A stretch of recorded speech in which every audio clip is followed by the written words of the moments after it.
থেকে সাধারণ সম্পাদক মুন্না ভাই স্মরণ করেছেন।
فسبح بحمد ربك واستغفره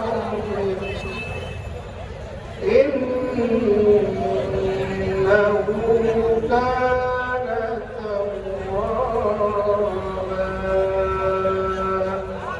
صدق الله العظيم. اللهم آمين. ربنا ظلمنا أنفسنا وإن لم تغفر لنا وترحمنا لنكونن من الخاسرين.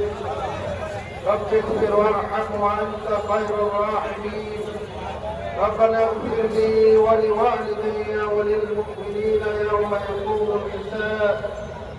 اللهم إنك عفو تحب العفو فاعف عني. رب ارحمهما كما ربياني صغيرا. يا الله فاغفر والدنا আমরা প্রতিজ্ঞা গুনার বান্দা আল্লাহ শাহী দরবারে হাত উত্তোলন করেছি। আল্লাহ আমাদের জীবনের সমস্ত গুনাহ খাতাকে মাফ করে দিন।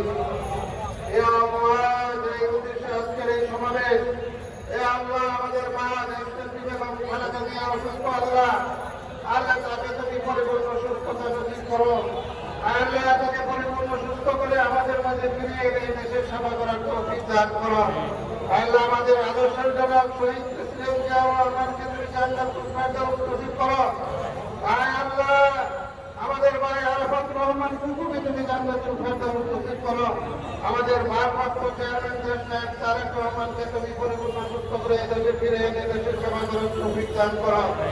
আল্লাহ যুবদলের সভাপতি সুলতান সালাউদ্দিন কুকুর সহ অসংখ্য নেতৃবৃন্দ আল্লাহ কারণ আল্লাহ এই জালিমের কারাগার থেকে আল্লাহ তাদের মুক্ত করে দাও। আল্লাহ যুবদলের সাধারণ সম্পাদক আবুল মুনায়েম মুন্না, সিনিয়র সহসভাপতি মাহমুদ হাসান সহ যুবদলের সকল নেতৃবৃন্দকে তুমি কবুল করো। আল্লাহ এখানে যারা উপস্থিত হয়েছেন আল্লাহ তাদের সকলের পিতা মাতা দাদা দাদি নানা নানি আত্মীয় স্বজন পাড়া খুশি বন্ধুবান্ধব আল্লাহ আল্লাহ যারা অন্ধকারে চলে গেছেন আল্লাহ তাদেরকে তুমি ক্ষমা করে দাও। আল্লাহ ইসলাম মিল্টন গোলাম মোল্লা জাহিদ আমরুজ্জামান দুলাল সহ এমনিভাবে আল্লাহ যুবদলের সকল নেতৃবৃন্দ আল্লাহ ইসলাম মহানের আব্বা আল্লাহ কিছুদিন আগে ইন্তেকাল করেছেন, তিনার মারাও কিছুদিন আগে আমাদের ছেড়ে চলে গেছেন আল্লাহ তাদেরকে তুমি জান্নাতুল ফেরদাউস নসিব করো। আল্লাহ যুবদলের সকল নেতৃবৃন্দকে তুমি কবুল করো। سبحان ربك رب العزة عما يصفون وسلام على المرسلين والحمد لله رب العالمين.